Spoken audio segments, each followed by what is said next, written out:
Thank you very much, everybody. I want to just thank you for being with us, and I assume the press is ready. We have a Pulitzer Prize-winning photographer. Unfortunately, he gets it for a shot at the ear. Someday you'll get it for something nice. You'll get it for something nice, Doug. Well, I want to just thank everybody. It's been a very special trip, and I can tell you that our country is hot. It's hot as a pistol. I don't think it's never been so hot. And if you go back 6 months, it was the exact opposite. We had a man that couldn't even stand up. It was so terrible. It's so terrible what he's done to our country, but we've turned it around so quickly. I did not expect to turn it around this quickly. I think we're the hottest country of the world right now, and 6 months ago they were laughing at the United States, but they don't laugh anymore.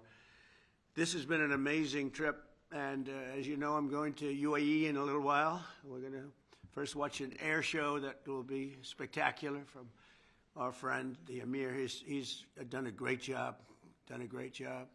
And I've met such great people, and as you know, that we're trying to give Yemen a chance, and we're going to give Syria a chance.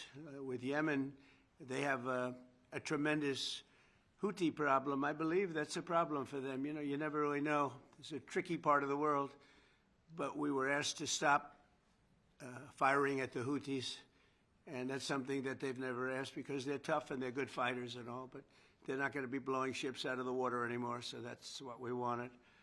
And we'll see how that works, but their emissaries were very, very strong on it. So that's a good thing for Yemen because they're trying to help themselves also. And we want them to get along with Saudi Arabia because that's been a big fight. And the other, of course, is Syria. We took out the sanctions, and I didn't even realize it's been many, many years that they've had sanctions. And as you know, there was a very big change at the top. And I thought that we have to give them a chance. They really have no chance with the sanctions. They were very biting. They were top of the line.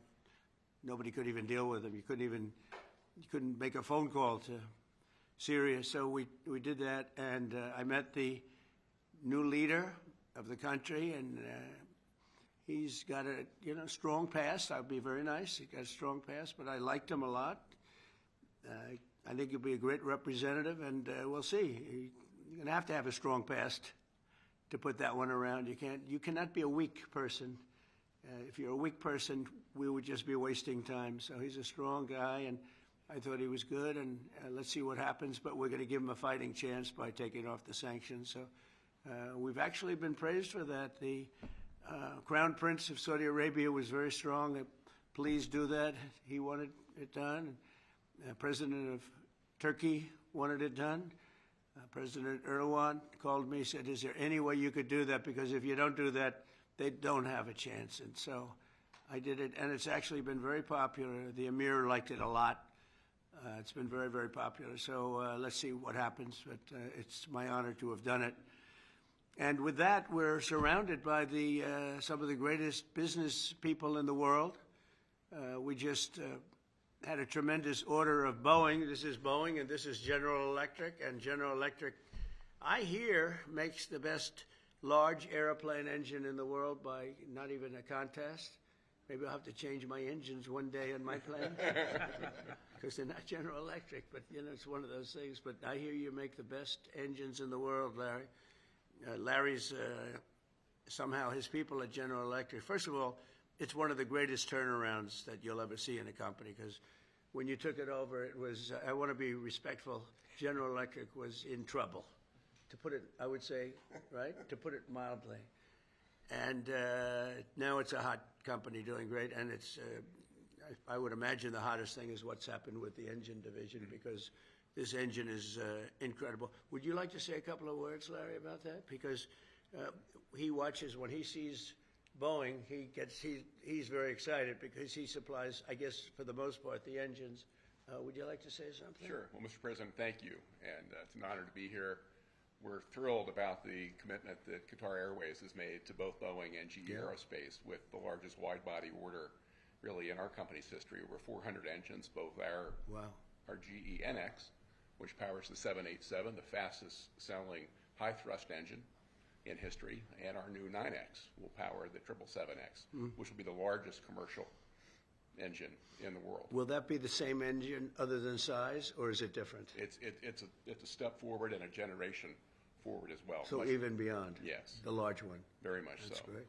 And we think that really helps both Boeing and GE Aerospace continue to support not only our investment in domestic manufacturing, but in turn everything that we're doing to drive the $75 billion annual trade surplus that the aerospace industry enjoys in the U.S. today. So we're excited. I know Kelly and the Boeing team have been great partners, but Badr, our thanks to you for your trust and your commitment to both GE Aerospace and Boeing. We're gratified. Yeah, thank you very much. Kelly, go ahead, please. Well, Mr. President, first of all, thank you for your support. This is a major order for us. All of these aircraft will be built in the United States, creating a significant number of jobs, and I know that's a key mission of yours, and this order will help us accomplish that. Partnership with GE has been great. They do power exclusively our engines, and they're doing a great job here, and we're very pleased to be selected by Qatar for this largest wide-body aircraft order in the history of Boeing. Major accomplishment for us, and thanks to the administration for your support. That's the largest order you've ever had, right? Yeah, for wide-body. So one of the largest orders in history, but it almost has to be, if it's the largest order you've had, has to be pretty close to the largest order ever made, right? Yeah, that's correct. And you also, Boeing also got the jet fighter. We selected Boeing for the jet fighter, the state-of-the-art, highest level. It's an amazing looking plane. If it functions as well as it looks, I think we're going to have a big winner. But we're also looking at some additional jet fighters. We have some really good ones that we have. We're taking a look at, strong look from one of your competitors, I must say, and we're doing something very special. But it's a special country. We were losing the Middle East because the past administration didn't handle the relationship properly, didn't show the kind of respect that they deserve. And I have a lot of respect, and I have a lot of liking. I like the Crown Prince a lot. I've known him a long time in Saudi Arabia, and the Emir is fantastic. And we're going to another country in a little while, UAE, a fantastic man, fantastic leader. And they have great leadership talents in this part of the world, and that's why they're doing so well. And you probably read today the story about Iran has sort of agreed to the terms. They're not going to make, I call it in a friendly way, nuclear dust. We're not going to be making any nuclear dust in Iran. And we've been strong. I want them to succeed. I want them to end up being a great country, frankly, but they can't have a nuclear weapon. That's the only thing. It's very simple. It's not like I have to give you 30 pages worth of details. There's only one sentence: they can't have a nuclear weapon. And I think we're getting close to maybe doing a deal without having to do this. There's two steps. There's a very, very nice step, and there's a violent step. The violence like people haven't seen before. And I hope we're not going to have to do this. I don't want to do the second step. Some people do. Many people do. I don't want to do that step. So we'll see what happens. But we're in very serious negotiations with Iran for long-term peace. And if we do that, it'll be fantastic. And for this country in particular, because you're right next door. You're a stone's throw away, not even, right? You're a foot away. You can walk right into Iran. Other countries are much further away, so probably it's not quite the same level of danger. But we are going to protect this country. It's a very special place with a special royal family, and the head of the royal family is two heads of the royal family, really, if you think. Great people, and they're going to be protected by the United States of America. And I think we're not going to have to do it because I believe very strongly in peace through strength. Now, we just gave out in the budget a $1 trillion budget, which is the biggest we've ever done. $1 trillion, never came close to a number like that. We'd be at 800. Would be at 800 billion. Would be at maybe 900, 910. We never got anywhere close to $1 trillion, but we're doing it. Hopefully, we will not have to use these weapons. We make the greatest weapons in the world. We make the greatest fighter jets. We make the greatest. I guess Larry would know better than anybody, but we we make the greatest planes in the world, the greatest missiles and defense systems. The Patriot system is the best, acknowledged to be. I mean, this isn't from me. And we have a lot of it now. It's under order. And we're coming up with new systems. And we're coming up with a new system of drones. Because drones are really, if you look at the war that's going on, it's horrible. But we are watching it very closely. And drones really seem to be taking over that war. And so I hope you're going to come up with some nice, inexpensive engine for a drone so that we don't have to spend so much. I asked one of the companies, I said, I want a lot of drones. And, you know, in the case of Iran, they make a good drone. And they make them for $35,000, $40,000. So I said to this company, I want to see it. They came in 2 weeks later with a drone that cost $41 million. I said, that's not what I'm talking about, $41 million. I'm talking about something for $35,000, $40,000 where you send thousands of them up. And that's a great way. And they're very good, too, and fast and deadly. Horrible, actually. When you look at what's happening with Russia and Ukraine, the drone is killing tremendous numbers of people. You hide behind a tree and the drone comes down and it circles you with fire. You don't have a chance. The tree comes down also, by the way. It's so intense. I mean, you see these trees being knocked down like they're being sawed down by a top-of-the-line timberman like, you know, who? Sean Duffy. Do you know that Sean Duffy, the head of the Transportation Department, who's working right now on the airports and getting a system because Biden didn't do a thing for 4 years, and Pete Buttigieg was the head, and he goes bicycling to work. He takes a bicycle to work. Can you believe it? He's running the biggest air system in the world, and he takes a bicycle to work. And they say he's going to run for president. I don't see it. Who knows, right? But I don't see it. But when I look at what they've done, it's so horrible what they've done. And the work they did do, they wasted billions of dollars. They're trying to hook up air systems to copper, and they tried to hook up copper to glass, and the glass doesn't work with the copper. And they had 30,000 different contractors doing 30,000 jobs. And when they put it all together, they spent billions of dollars. It didn't even come close to working. And we're going to be giving out a brand new system. It's very important. We'll have the best system, and we think we know who that system is. But we have a lot of bidding. But we want one check. We want a unified system. We don't want to have 5,000 contractors in all different places, some digging ditches and some not doing ditches because they want to go by satellite. Satellite seems to be the way to go. But so we're going to be giving that out pretty soon. But what people don't know about Sean, because I mentioned lumberjacks, that Sean, you probably didn't know this. That I'm not talking about this Sean. This Sean, no, this is a different Sean. Sean Duffy, the head of transportation. He's a great Sean, though, I have to tell you. But Sean Duffy was the world champion for 5 years, climbing trees and down, up and down, world champion. So that's what you call a serious lumberjack. And he's doing a fantastic job, too. A really respected guy and a terrific guy. And I mentioned the champion because when somebody's a champion, he's the world champion for a long time. He came down, when you come down those trees, coming down at a rapid, he said that started getting you back. You will often break your back. You miss a shot and you're coming down a lot faster than the human body was meant to come down. But he's doing a fantastic job at transportation. But this has been a very historic trip. I watched some of the people talking about it, and even what I would perceive as enemies of ours, people that are not fair from the press, are saying it's been amazing. We've raised trillions of dollars in investments. There's never been anything like it. And just to finish, we have a country that now has, I think, Howard, we can say that at least $10 trillion of investment and potential investment. And if the past administration did $500 billion, it was like a lot. But we did it in 2 months because it's actually a little more than 3 months. But I always say the first month I had to get a little bit acclimated. So I didn't really do this the first. But when we started, so we've really been doing it, Susie, right, for 2 months. So in 2 months, we're going to have over $10 trillion. Nobody's ever come close. No country's ever come close to that. No country. And I want to thank the Emir because he put up a lot in terms of investment.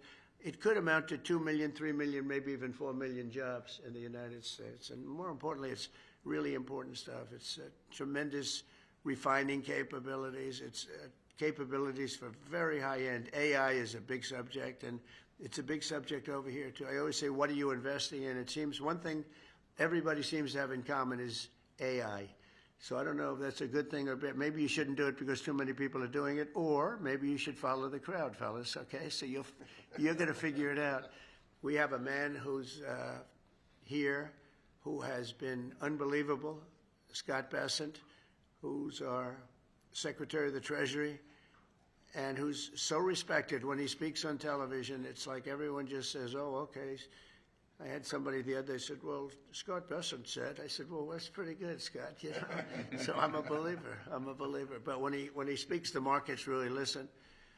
And the big thing is that we have, to me, the most important thing of all is that forget about the recent stock market being so good. Much more importantly, we have hundreds of different big companies pouring into America now, creating jobs like we have never seen before. Now, the bad news, it takes a little while for that to, you know, when you build your factory and it takes a year and a half, 2 years, and they're going to build them very fast, and they don't need financing. That's the nice part. They don't need any financing. They have plenty of it.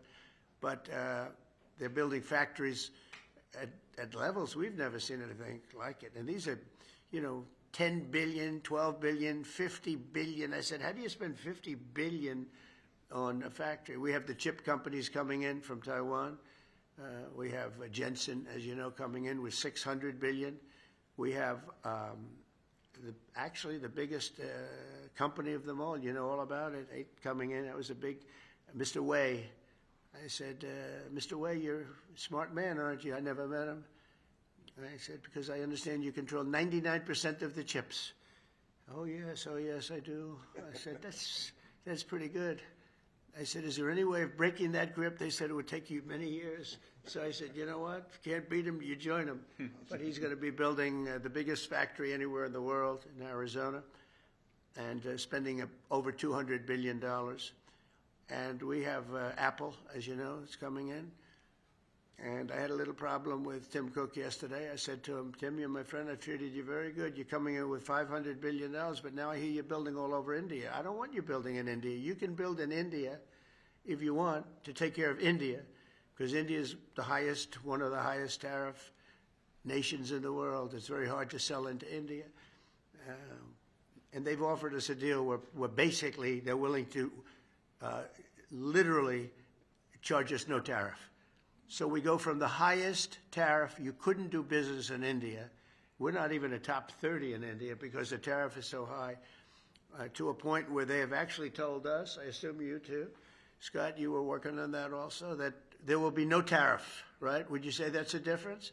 They're the highest, and now they're saying no tariff. But I said to Tim, Tim, look, we've treated you really good. We put up with all the plants that you built in China for years. Now you got to build us. We're not interested in you building in India.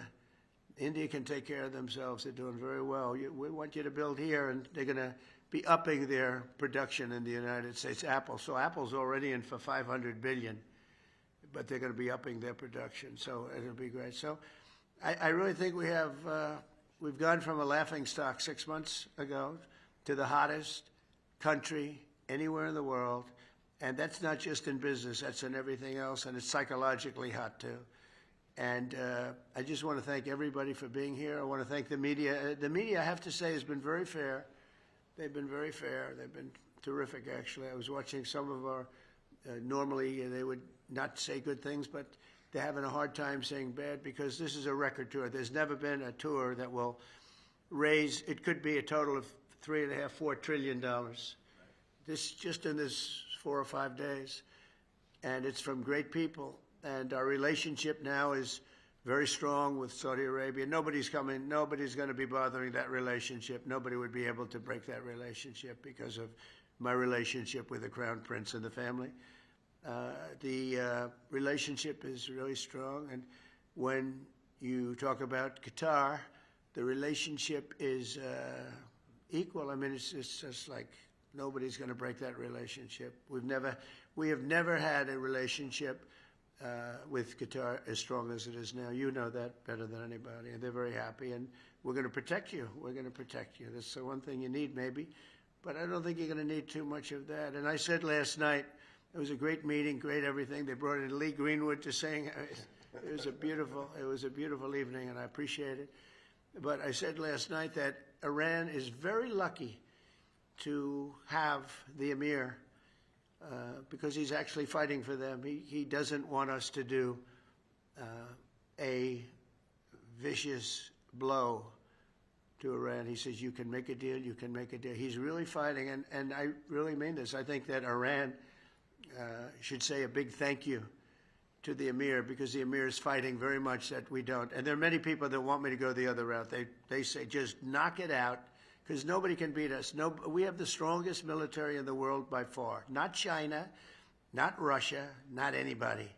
We have the best military equipment in the world, and we have the strongest military in the world. If you remember ISIS, General Raisin Kane, right?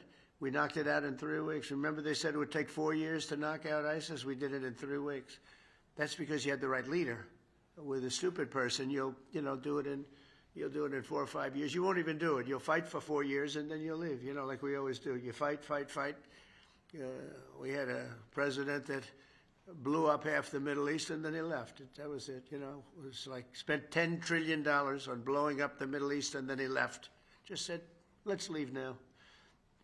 We're left with nothing. And we don't do that. We take care of our friends. And so you have a great ally in us, and there's nobody even close. In terms of military power, there's nobody close. And I'm not only talking about nuclear. I don't like to mention the word because the nuclear is so destructive that it brings you into a different category. But we're number one in nuclear. I rebuilt our military, by the way, in my first term. We had a really successful first term. Then the election was rigged, and I had to wait, and it became more historic, and I was able to watch and see. And the good news is although it's bad news in another way, but the good news is that Biden was so bad, worst president we've ever had by far. There was never a president like this. This man was grossly incompetent, and now that's been proven. But people were able to see how bad it is, and it gave me a mandate. We won all 7 swing states. We won the popular vote by a lot. We won the counties by 2,725 to 505. That's why the map is completely red. When you look at the map, it was an obliteration, this election. And we got 312 electoral votes, so it was just an obliteration. And that means mandate. And we have a mandate that nobody's had. They said the most consequential election, and this was a enemy paper, the most consequential election in 129 years. So it's been a tremendous trip. I've really liked it. This is we're going 20 hours a day. And people say, how do you do it? And I said, I do it because I like it. I like it. I like the people I'm dealing with. I said last night, I stood in a line for, it seemed like hours. I said hello to Larry. I said hello to Kelly. I said hello to your 250 competitors. I said hello to everybody. And that was a long sucker, I want to tell you.